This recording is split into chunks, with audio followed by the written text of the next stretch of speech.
看你的一些就种种后面的一些跟进的动作啊，感觉你是想把它做一个长期的动作。我觉得公益它很大，我每天做一些小的善事，比如说我不是说我自己啊，我说比如每一个人都可以做到，他看到一个比如说需要捐赠需要捐款，他每天可以捐出自己比如说几十块钱也好，100块钱也好，这是一个做好事的这样的一个行为，那你可以把它算作是公益的一小部分。那我觉得说，所以我来做这个公益，我想是细水长流的一直把它做下去，而不是说今天这里需要我就砰打过去，然后那里需要，我不想那么分散。我想做的还是能尽我自己的一些绵薄之力，把这些力量凝聚起来，打到点上去。其实做公益这个事情呢，就是一方面你作为演员啊，作为歌手，它是有很大的影响力的；一方面其实也有一些限制什么的，就是可能就因为很多人都看着嘛，你就如何去保证它的那个持续性。正是因为比如说公众人物在做一些公益上面的事情的时候，受到的关注会更大，所以我觉得反而对我自己是一种督促吧。就像这一次雨线，确实我来了，我就是来了解他们具体他们需要什么，而不是说我只是简单的我出现了就可以了。通过上午，通过前段时间的一些工作了解，我确实了解到他们他们有非常棒的小米，他们的雨线小米，他们有世界级非物质文化遗产减脂，然后他们也有亚麻籽油，他们本质都是非常棒的一些农产品，也是大家生活需要的农产品，但是他们缺少一个让大家可以看到，可以去把这些东西宣传出去的这样一个媒介口。OK， 那我可以来尽我的一些绵薄之力来做到这样的一个事情。所以刚刚那个问题嘛，就是说公众人物在做一些公益的时候会被大家关注，我觉得不算是一个坏事情，算是一个监督力吧。监督我自己可以做得更好。会担心就是被解读成别的吗？我觉得做任何事情都会有解读。如果你一门心思的我今天我的这个眼神，我的这个比如说这个距离怎么样，那没法做事情了。我觉得我们做好我们自己。今天就是工厂里面很多工人，他们也是复工不久。其实讲到复工这个话题的话，你记不记得自己就是复工的第一个工作是什么？为自己的影视剧配音。你说公开的场合吗？对。那我觉得这个算是第一次。非常正式的。所以你就是第一次回到工作岗位的心情是什么？激动，然后有一点小紧张，怕自己没有适应这样的一个工作的节奏。所以现在的工作节奏到底是什么样子的？就是又恢复到以前那种一早起每件事情自己要去在脑子里面要过一遍，我接下来要干什么，我比如说我要开那个会的重点是什么，我能帮大家做的是什么，我今天在这里是为什么，而不是我今天就来了，没有带脑子来那不行。对。那你说的就是恢复跟以前一样的节奏是哪个阶段的那个节奏是差不多的？就以前所有的工作状态都是这样。不能允许自己比较划水吧，就是工作还是得认真的去对待。那你会夜跑什么的吗？夜跑，我现在都不夜跑，我现在在家里蹬那个椭圆仪。就跟之前比啊，比如说去年夏天，然后还有这一个过年这个阶段，你讲讲去年夏天，然后以及过年阶段，你是一个什么样的作息？缺觉的作息。对，其实总结来说就是休息时间较少。然后过年的这段呢，就是过年吗？对，就是春晚之后。那就居家隔离呗。那对啊，就很生活。很生活，大家怎么样我也怎么样。其实在家里面，你后面会有一些什么样的工作安排？对于我来说最理想的当然是拍戏。比如说复工以来，其实工作节奏没有那么强，没有那么强度没有那么大。对，强度没有那么大。其实我还挺怀念以前工作强度大的时候。我比较喜欢那种忙碌的状态吧，我觉得会让人激发出最好的状态。我觉得那种高压的状态下，整个人的状态其实是最好的。现在回想，当时会觉得很累，但其实现在回想，你会觉得好像人在一种高压的状态下面，才会激发出一种最好的状态。如果那时候算是100%饱和的话，那现在是什么样子？但我觉得那个时候也没有到100%的饱和，没有那么可怕。也没有那么可怕。我觉得那个时候可能到达85%吧，那现在可能70%、65%的状态吧。如果没有那么忙，你会慌吗？慌倒不至于，我觉得可以把这些空闲的时间利用起来吧。比如健身，我现在在健身，然后比如说配音、台词的问题、看剧本、看书、看电影。我这个假期把之前遗留下来的很多电影都看了。有特别喜欢的吗？误杀我蛮喜欢的，然后我最近看了一个《春潮》，郝蕾老师演的，我还蛮喜欢的。误杀里面你印象最深的是谁的表演？当然是陈忠老师，让我有点害怕他。你会去就是脑补自己能演他那个，就是他对2个小朋友的那个经典的场景？会。怎么说？我觉得对于演反派来说，我自己也很怕把一些坏人脸谱化，就是他的那种气场是从内到外散发出来的，他没有说是需要用夸张的动作或者是怎么样去给自己包装，他就是一个很凶厉的眼神。我觉得这种东西是历练吧，希望自己以后可以成为这样一个优秀的演员。春潮它就很细腻了，我觉得那个纯粹就是我带着一个观赏的角度去看，不会太多把自己带入进去，因为它是一个讲母女关系的这样一个家庭的一个剧嘛，我会去看他们的一些郝蕾老师他里面的一些处理的很细腻的方式啊，就是挺感动我的，我觉得，演员或者是电影老师会被分成商业跟文艺，你有时候会想自己有可能出演什么艺术片这样的吗？哇，我当然想了，就是希望能有这样一个希望一个机会吧。因为你接下来的那个《天下》和《余生》什么的，可能也会跟观众见面什么的嘛。是。其实《狼天下》听说你当时还挺苦的。也不能说苦吧，就是一个状态吧，一个阶段。那个时候的阶段是一个新人的一个非常青涩的这样的一个状态，对于拍摄这个事情还比较陌生，对于演戏比较陌生，所以我还挺怀念那个时候的阶段的，特别的深色，然后有一种劲儿在身上，就是我管它，我不管这场要难不难拍，难不难演，我就先上了就是初生牛犊不怕虎的那种感觉吧。你当时就是那场戏哭不出来啊，就会就有一种很尴尬，有点那种感觉啊。你现在回想是什么感觉？我现在回想，依旧是提醒自己以后不能出现这样的状况。因为我觉得是，因为一个剧组100多号人在现场等着，其实我不太能允许现在的自己出现这样的状况，我会很内疚的。但当下确实也给大家给各位老师带去了麻烦，确实带去了麻烦，因为在香格里拉拍，然后特别冷，晚上如果狼天下上了，我觉得大家看到那个应该会看到那一幕吧，在大草原上面，然后晚上11点的香格里拉下着雨，很冷，非常冷。怀念那个时候，其实那种青涩的感觉是什么呢？其实，在表演上面，它体现为什么？青涩的感觉，真，所有给到的都是最真实的反应，不会去预想自己接下来我要做什么样的反应，我要怎么去接他的话，我要有什么样的动作，所有当下的反应都是最真实的，都是身体激发的那一下当下的情感。我觉得这个其实是最宝贵的吧，对于我来说。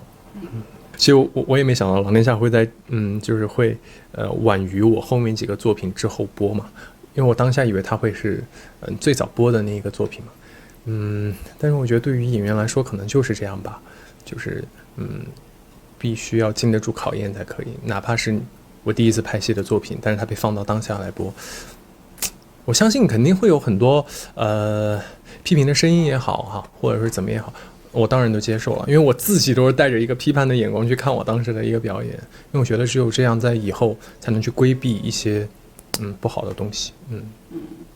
我也记得，就是好像陈玉珊导演说，当时你下戏之后会跟大家聊天，聊未来，聊定位什么的。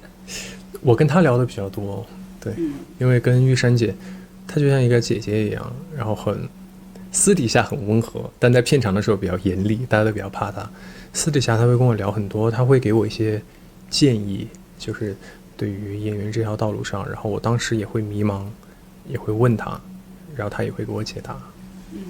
你记得他给你最大的一个帮助是什么？就是一定要认清自己当下在做什么，千万不要迷茫。就是怎么说呢？这些话听起来很大，但是其实当下我能明白，因为当下我确实有一点不知道自己在干什么。他跟我说，你一定要知道你当下在干什么，你在拍这个戏，你是这个角色，那你为什么要来到这里？就是无论是你肖战也好，你饰演的那个吉冲也好，就是你要知道我从哪里来，我要去哪儿。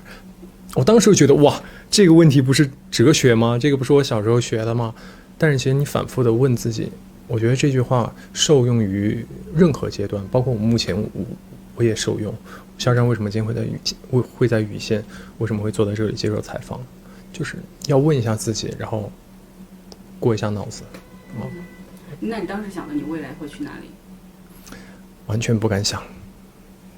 当时想的是可能先把这个戏给拍完，先尽自己最大的努力把这个角色演好，不要辜负大家吧。我当时觉得，那你能想象到是现在这样的未来吗？想象不到。你现在怎么想你当下这个阶段？我觉得都是最好的安排吧。对呀，都是经历，我只能这么说了。我觉得所有的经历都是财富，都是我以后，比如说拍戏也好，当演员也好，哪怕我不当演员了，我做一个平凡人，这都是我老来谈资，都可以。哪怕我跟朋友聊天，我也觉得，我当时经历过什么，我成长了，对我怎么样，怎么样，我觉得挺好的。所以你甚至都还畅想过可能回到素人的位置上。我觉得怎么说呢？畅想倒没有，但是也有想过，说如果没有进入这个行业，现在的那个肖战在干什么？我在你身上看到一个很有意思，就也可以说是种专业吧，就是你在演角色的时候，你把很多很真的自己往里边放，但是你平时是一个很有明星素养的人。明星素养，怎么说这个话？就是非常的周到。不是周到吧？我觉得，怎么说呢？我觉得真的是跟从小的父母的那个教育环境有关系，就是就是教育我是要当一个有礼貌的人，然后换位思考的人，太根深蒂固了。而且对工作，其实对于我来说，无论是以前做设计也好，或者现在从事这个娱乐圈的行业，觉得就认真对待工作呗。就是感觉肖战没有就是特别累的时候，或者是发脾气的时候。当然有，那我不可能在大众面前呈现嘛，对吧？当然会有了，也会有失落，也会有不开心，当然都会有。我是一个正常的人呐，我又不是一个机器。但是选择是公众人物，你有那个责任啊，你呈现出来的东西，你是要带给大家力量的，而不是说我传播负能量。我觉得这个不好。那如果任何明星都可以传播负能量，我干嘛喜欢你啊？我喜欢谁不好，对吧？就像我前天看了我偶像的直播，就是他的演唱会的直播对，我当时我就觉得哇，特别感动。然后我今天看到一个公众号发的说，20年前陪着他补课、熬作业、做习题的是他，20年后在公司加班陪着的还是他，就觉得这才是力量，这才是公众人物该做的事情我觉得就这么简单。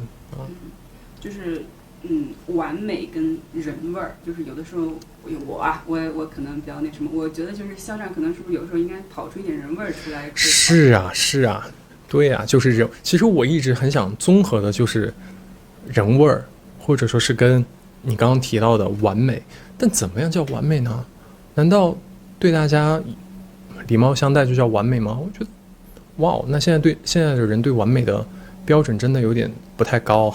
我觉得没有完美的人，哪怕是我很想出现在公众面前，我很想营造一个肖战很 nice， 或者说我本来就很 nice 的这样一个状态，但是他也不是完美啊，他就是他很有礼貌，仅此而已。所以其实在生活里面我非常做自己，就很放松，平时也不会怎么样，就是在家宅着，干自己喜欢干的事情。如果说肖战的人味儿呢？人味儿，对，就是有一些就是男明星或者是男演员吧，可能会比较他其实也在微博上怼过人啊。那我现在能在微博上怼人吗？如果我敢啊，你觉得我经纪人第一个手撕我吧？是真的吗？真的，我觉得就像我刚刚说的一些负面的情绪吧，自己消化。我觉得不能把这些负面的情绪带到大众面前。对。其实有的时候就是为了就是让大众能够感受到你的那个正能量什么的，是会不会牺牲一些个性？不会啊，我觉得我依旧很有个性啊。对啊，一些工作我会提出我自己的想法呀，但这些都是我们幕后的工作。那幕后工作，那它就是幕后啊，我干嘛要把它提到台前来？那 OK 啊，如果大家想看，那说不定我几年后我录一个我工作纪录片 ，OK， 你们想看那就给你们看啊，对吧？但是我是觉得目前来说，有的工作是公众人物，他出现在公众面前，那就是你要展现的，你作为一个公众人物该有的担当跟责任嘛。那幕后的一些很繁琐的一些工作的一些日常的对接，那这些就属于幕后嘛。你有一些作品，然后也有就是团队的影响什么，就大家可能会把你塑造成一个可能受团队或者是运营影响比较重的人。其实我觉得没有啊，我觉得我团队很尊重我，我有时候会跟他们发一些小脾气啊、小牢骚什么的，他们就会回怼我呀，因为我觉得很真实，跟他们，我包括私底下，他们都是我有什么缺点立马跟我指出来，我配音的时候发音不对，英文的发音不对，哇，我经纪人就在旁边，不行，一遍又一遍来，一遍又一遍来，我觉得这个很好，就是身边必须得有人说真话。当然，我相信没有一个团队希望把自己的艺人做成一个，或者说他非常宣泄自己的情绪，我觉得不会有，做最真实的自己，我觉得我就是这样。对啊，我认真对待我的工作，怎么了？不对吗？难道我现在就要不录了，然后我要走吗？哪怕是我觉得很疲惫的时候，那这个工作你 OK， 你接受了，你知道你接下来需要有一个采访的工作或者是一个其他的工作，那你死扛都得扛过去啊。对啊，难道不是吗？反正我从小受的教育就是这样。所以大部分时候就是你拿着你的那个就是微博账号就决定发不发。我都是想发就发呀。对，当然你要说一些比如说比如说一些可能没有那么日常生活的一些东西的话，那肯定是要大家来商议嘛。但你说我日常的，我想发什么就发什么了。我绿洲也是想发什么发什么，那是我私人账号。你像什么就是不需要应援这么有点狠的话，这种也是你自己发出来的时候不要想一想犹豫一下的。因为我是觉得说我不止一次的说过，希望大家可以有自己的生活。关注我的人，喜欢我的人，希望大家可以有自己的生活，可以过好自己的日子。对，我还是这句话，理智，爱惜好自己，不要伤害自己。永远都是这样。你现在会有一些 PTSD 吗？就是有一些创伤后遗症吗？你觉得我有吗？我觉得自我调节吧。我觉得是一个快30岁的这样一个人了，一个男人，还是得自我调节，不是一个宝宝了。对，不需要就是每个人来喝。哎呦，你怎么样？宝宝还好吗？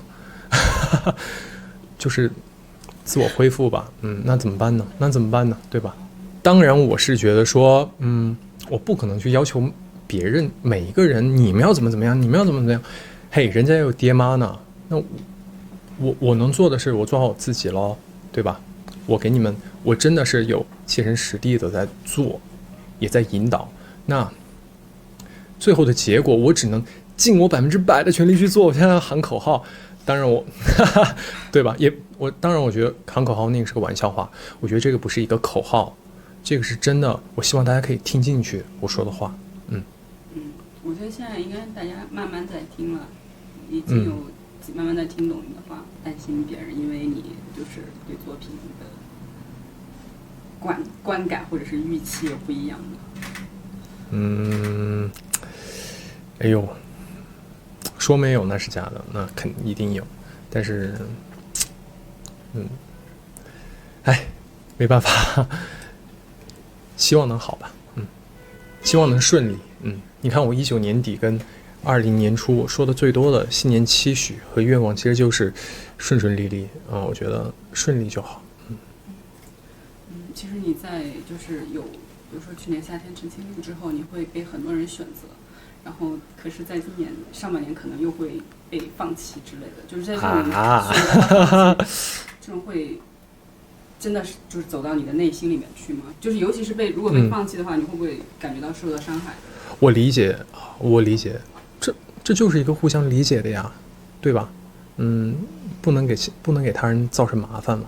而且我在很早之前也说过，没有忘记自己从哪里来，对，没有忘记自己从哪里来，从那儿往上走，再回到那儿，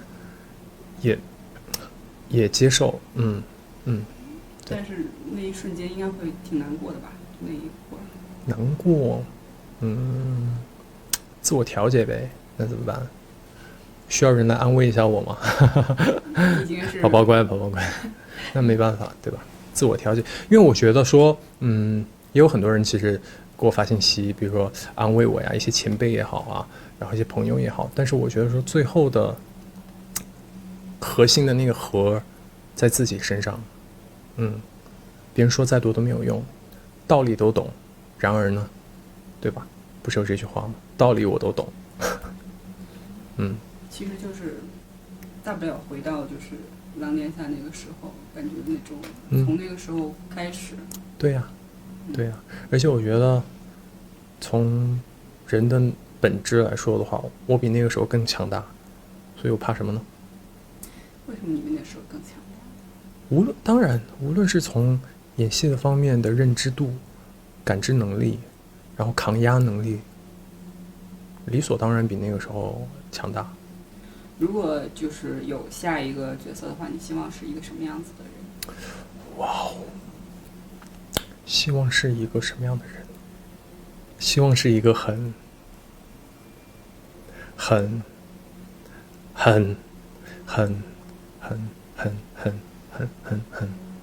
没事，你可以慢慢想。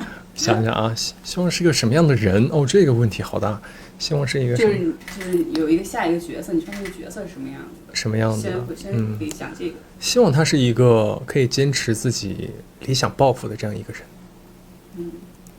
然后对肖战这个人呢，你有没有想到你的这个答案？肖战吗？对，希望做一个更坚强、更强大的这样一个人啊。肖战要好好活着呀！开玩笑。活得挺好。去年的夏天，你会用什么形容词，或是怎么概括它？现在看来，幸运啊，幸运。对，幸运。今年的夏天。今年的夏天吗？哇，期许顺利啊！顺利，如果具体量化的话，就是戏能够好好的。太多了，我觉得这个指的就太多了。生活也好，事业也好，不求大富大贵，只求顺顺利利。对，其实就是这样。其实一直以来，我对自己的期许也好，或者对自己的要求也好，其实就是我希望可以顺顺利利，然后自己尽我所能做好我能做的事情，就这么简单。你最丧的时候会干嘛呀？睡觉，然后看电影，哎，我觉得真的看电影很爽，而且我会找一个很符合我当下的心境的电影。比如说，如果我开心，我想看喜剧；我难过，我觉得我太难过了，我怎么办？我发泄一下，我就会找一个可能悲伤一点的电影吧。然后我们再来一点正能量吧。我看这个问题挺值得问的，就是作为去年的电影新人，能否给我们的电影行业打打气？电影行业吗？对，我觉得一切都会好的，真的。否极泰来，我现在听到最多的就是这一句话。整个行业都在复苏，不止整个行业，整个社会在疫情走出来之后，我觉得大家都会慢慢变好，然后大家一起努力，其实就这么简单，一定会好的，坚信。好嘞，要怎么样？坚信。是也不用，不用，坚信，坚信会好。